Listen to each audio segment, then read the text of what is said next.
Hello everyone, this is Mohinder and आज हम discuss करेंगे इनकम फ्रॉम हाउस प्रॉपर्टी के एक बहुत ही इंपॉर्टेंट टॉपिक के बारे में जिसका नाम है ट्रीटमेंट ऑफ इनकम फ्रॉम को ओन प्रॉपर्टी। सेक्शन 26 हमारे को क्या बोलता है सर कि जब एक प्रॉपर्टी के दो या दो से ज्यादा ओनर होते हैं तो उनको हम लोग क्या बोलते हैं, को ओनर। ठीक है, को ओनर ये आप लोग समझ लेना है, इसको बार बार जो है वर्ड में रिपीट करूंगा, को ओनर, को ओनर। ठीक है, चलो आगे चलते हैं। क्या बोलते हैं, अंडरस्टैंड द कॉन्सेप्ट ऑफ को ओनर। बार बार हम लोग, ये वीडियो उन सब लोगों के लिए बेनिफिशियल होने वाली है चाहे जिनके पास प्रॉपर्टीज हैं और वो डिसाइड नहीं कर पाते हैं कि इसको कैसे ट्रीट किया जाए, तो उस केस में ये उनके लिए बेनिफिट है। ग्रेजुएशन कर रहे हैं कॉमर्स स्ट्रीम के बच्चे, उनके लिए भी ये बेनिफिशियल है। The most important thing for the people who has taken a dream of chartered accountant, the one day you will become a chartered accountant। जब आप इस चीज को कॉन्सेप्ट को समझते जाएंगे वन बाय वन करके, जब आप एक एक स्टेयर करते जो है आगे चलते जाएंगे, तो definitely you will become a chartered accountant one day, right. चलो आगे चलते हैं सर। क्या बोलता है, where the property is owned by two, जब एक प्रॉपर्टी दो या दो से अधिक लोगों की होती है तो whose shares are definite, जिसका शेयर डेफिनेट है। मतलब कि लेट्स से कि एक प्रॉपर्टी है, इसके 5 फ्लोर है और इसने हर पर्सन ने 1 CR दिया, 1 CR, सब ने 1 CR दिया, राइट। तो इसकी वैल्यू कितनी होगी, 5 करोड़। तो इसका मतलब क्या हुआ, एग्रीमेंट में लिखा हुआ कि भाई इन्होंने 20% का शेयरिंग है, आपने प्रॉपर्टी को खरीदने के लिए 20%। उससे क्या था, शेयर डेफिनेट हो गया। आपका 20% है, आपको 20% से ज्यादा का शेयर नहीं मिलेगा उस प्रॉपर्टी में। डेफिनेट एंड असर्टेनेबल, जिसको असर्टेन किया जा सके। मान लीजिए ये नहीं दे रखा है और मैं ये बोलता हूँ किसी पर्सन ने भाई 75 लाख दिया, किसी ने 25 लाख दिया, किसी ने 1 CR दिया, 1.5 CR दिया, तो हम लोग उसके हिसाब से रेशियो निकालेंगे। जैसे इसने 1 CR दिया, हम लोग भाई साहब ये 20% का शेयरिंग रेशियो है इसका, तो उस केस में हम लोग इसको क्या करते हैं, हम लोग इसको हाउस प्रॉपर्टी के अंदर जो है ले लेते हैं। लेकिन अगर ऐसा नहीं हो, then the income from such property can not, उसको एसोसिएशन के पर्सन के अंदर जो है लेते हैं, तब हम उसको कहा लेंगे, एसोसिएशन ऑफ पर्सन। ठीक है, अगर ऐसा पॉसिबल है तो हम लोग एसोसिएशन ऑफ पर्सन में नहीं काउंट करेंगे उसको। लेकिन अगर उसका शेयर डेफिनेट ही नहीं तो हम उसको कहा ले जाएंगे, एसोसिएशन ऑफ पर्सन की इनकम। ये पॉइंट आपको क्लियर होना चाहिए। ठीक है, या तो बॉडी ऑफ इंडिविजुअल में ले जाएंगे या फिर एसोसिएशन ऑफ पर्सन में ले जाएंगे। The share income of each such owner should be determined in accordance with the, so हर एक ओनर्स का, हर एक ओनर का जो शेयर है एक इंडिविजुअली की तरह जो है उसको डिफाइन किया जाएगा। सेक्शन 25 और 22 से लेके 25 के अंदर, जैसे इसमें 22 का सेक्शन जो है वो चार्जेबिलिटी का सेक्शन है, 23 जो है आपका ग्रॉस एनुअल वैल्यू का कैलकुलेशन करता है। तो इसी तरह से बाकी 24, 25 हम लोग यहाँ पे बात कर रहे हैं सेक्शन 26 की। अगर आपने बाकी मेरी वीडियो को नहीं देखा है तो वहां पे मैंने सारे सेक्शंस के रिलेटेड जो है वीडियो बनाई है, आप उसको जाके वहां पे देख सकते हैं। आपके बहुत सारे जो डाउट्स हैं वहां पे क्लियर हो जाएंगे और अपना कोई भी एग्जाम जो है चार्टर्ड अकाउंटेंट से कोई भी किसी भी तरह का क्वेश्चन अगर आया आप तो उसको सॉल्व कर पाएंगे। आई एम वेरी श्योर कि अगर आपने इस वीडियो को कंप्लीट देख लिया तो आपको ये को ओनर्स के रिलेटेड कोई और वीडियो देखने की जरूरत नहीं पड़ेगी। हम इसको एक एग्जांपल के थ्रू भी करेंगे, उसमें पूरा का पूरा डाउट जो है क्लियर हो जाएगा, राइट। चलो आगे चलते हैं सर, क्या बोलता है आगे, हम उसको फिर आगे understand the concept of wait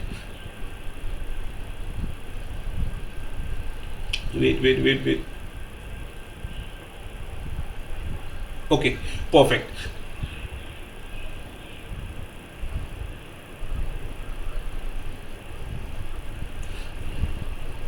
उसके बाद क्या बोलता है, वेयर द पॉइंट नंबर 3 पे हम बात कर रहे हैं अभी, where the house property owned by को ओनर इज सेल्फ ऑक्यूपाइड। जब हम लोग सेल्फ ऑक्यूपाइड को आपको पता है सबको कि जिसको हम लोग खुद रहते हैं, खुद अपने लिए घर है, वो self occupied by the each को owner the annual value of the house property. आपको ये पता होना चाहिए कि जब भी हम लोग जो है ग्रॉस एनुअल वैल्यू निकालते हैं तो सेल्फ ऑक्यूपाइड की जो एनुअल वैल्यू होती है, नेट एनुअल वैल्यू होती है, वो क्या होती है, नील। क्योंकि भाई साहब आपको उसके ऊपर कोई लॉस करके थोड़ी दिखाना है। इसीलिए ग्रॉस एनुअल वैल्यू उसकी नील होती है। तो उस केस में क्या होगा, लेकिन उसको क्या होगा कि ईच को ओनर को विल बी नील, ठीक है, एंड ईच को ओनर शेल बी एंटाइटल्ड। लेकिन अगर आपकी उसकी जो एनएवी नील है, नेट एनुअल वैल्यू नील है, तो भी आप उसके ऊपर 30,000 का या 2 लाख का जो भी केस बनता है, एज द केस में be under the section 20। Section 24 को हम लोग डिटेल में पढ़ेंगे, इंटरेस्ट ऑन बोरोड कैपिटल, ये हम लोग दूसरे किसी वीडियो में डिस्कस करने वाले हैं।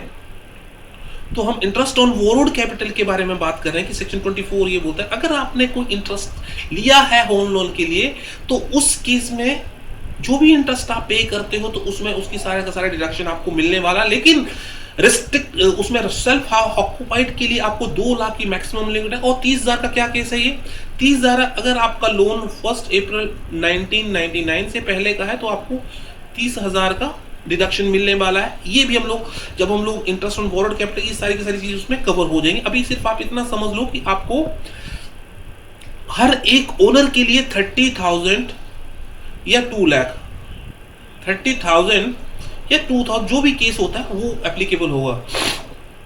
हाउएवर द एग्रीगेट डिडक्शन, इसको ध्यान देने वाली बात है, the aggregate deduction of interest to each को owner respect of individual loan is for the co-owned property is interest and भाई मैक्स में एग्जांपल के थ्रू समझ लो भाई। पॉइंट पर्सन ए है, उसने भाई एक बैंक से लोन लेकर दूसरे से ले रखा, तीसरे से ले रखा है, उसका इंटरेस्ट भाई साहब हो गया आपका 2.5 लाख। तो क्या गवर्नमेंट आपको 2.5 लाख का डिडक्शन दे देगी? नहीं, उसने लिमिट फिक्स कर रखी है, इसको 2.5 लाख में से सिर्फ आपको 2 लाख का मिलने वाला है या फिर 30,000 का मिलने वाला है, जो भी केस हो। आई होप आपको पॉइंट क्लियर हो रहे हैं। लेकिन अगर आपको फिर भी कोई डाउट रहता है तो आप कमेंट सेक्शन में जरूर मुझे रिप्लाई करना कि भी सर मेरे को ये चीज समझ ना आई। तो बच्चों, जब तक आप इस चीज को समझोगे नहीं, आगे कैसे बढ़ोगे? आपको आगे तभी बढ़ना है जब आपके ये डाउट्स क्लियर होंगे, ठीक है। तो मेरे कहने का मतलब ये है कि अगर आपने 5 बैंक से ले लिखा है तो सिर्फ आपको मैक्सिमम 2 लाख का इंटरेस्ट का डिडक्शन मिलने वाला है। आप ये भूल जाओ कि मुझे 2 लाख एक बैंक से, 2 लाख दूसरे बैंक से। लेकिन ये बात सही है कि आपको हर एक ओनर को आपको 2 लाख की या 30,000 का डिडक्शन मिलने वाला है, दैट इज श्योर।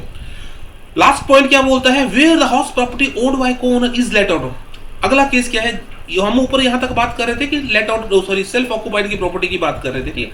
अब आ गया लेट आउट का केस। अगर आपने लेट आउट प्रॉपर्टी दे रखी है तो उस केस में जो भी इनकम आती है, जो भी इनका where the letter owned by the cone is let out मतलब किराए पे दे दी गई है, the income from such property shall be computed as is the property is owned by one. ये उस प्रॉपर्टी को ऐसे मान लिया जाएगा, लेट्स से कि 5 ओनर है, उन्होंने किराए पे चढ़ा दी थी बिल्डिंग को, मान लीजिए उसका 25 लाख का किराया आता है, इसको 5 को ओनर में डिवाइड कर दिया जाए उनके रेशियो के हिसाब से, और उसके हर केस के हिसाब से उनको 2 लाख या 30,000 का डिडक्शन मिलेगा। आई होप कि ये भी पूरा पॉइंट क्लियर हो गया। Thereafter the income so computer shall be apportioned, मतलब उसकी जो रेंटल इनकम है वो बांट दी जाएगी अमंगस्ट द ईच ओनर, उन जो को ओनर है उसमें बांट दी जाएगी एज देयर स्पेसिफिक शेयर, ठीक है। कोई डाउट नहीं है, बिल्कुल इजी है। फिर भी मैं बार बार रिपीट कर रहा हूं कि कोई भी कहीं दिक्कत आती है तो प्लीज आप मुझे कमेंट सेक्शन में जरूर देना। इसको थोड़े पॉइंट से समरी को समझ लेते हैं सर। समरी क्या बोलती है इसकी, को ओन्ड प्रॉपर्टी सेक्शन 26 के ही बारे में हम लोग बात करने वाले हैं। यहां भी दोनों को इसको समरी के थ्रू जो हमने ऊपर पढ़ा, हम उसी को थोड़ा समरी के थ्रू ले लेते हैं। The annual value of the property of each owner will be nil. क्यों नील होगी? क्योंकि भाई साहब वो सेल्फ ऑक्यूपाइड है। हम सिर्फ उसी 5 करोड़ की प्रॉपर्टी को जो है कंसीडर कर रहे हैं, लेकिन अगर उसकी जो एनुअल वैल्यू है वो नील है, each co-owner over shall be entitled to deduction of 30,000 or 2 lakhs as the case may be on account of interest on borrowed capital। भी जो भी इंटरेस्ट उन्होंने बैंक को दे रखे हैं, या तो उनको 2 लाख का मिलेगा या 30,000 का मिलेगा। However, if the co-owner owns another self-occupied property, occupied and unoccupied है, the aggregate interest on total maximum। Sir same चीज मैं रिपीट कर रहा हूं जो पिछली वाली स्लाइड में हमने पढ़ा, ये इसी का दूसरा भाई है, मतलब इसको थोड़ा एक चार्ट के थ्रू जो है बताया गया है और इसमें ज्यादा कुछ नहीं है, ठीक है। अगर आपने भाई दो तीन बैंक से भी लिया है, कोई दूसरी प्रॉपर्टी के भी लिए लिया है, तो भी आपको सिर्फ मैक्सिमम की लिमिट जो है 2 लाख की है या फिर 30,000 की। यहां तक पॉइंट आपको क्लियर हो गया आपको सेल्फ ऑक्यूपाइड के केस में। और अगर आपने लेट आउट प्रॉपर्टी की अगर मैं बात करें, the income from such property shall be computed as if the property is owned by the one owner.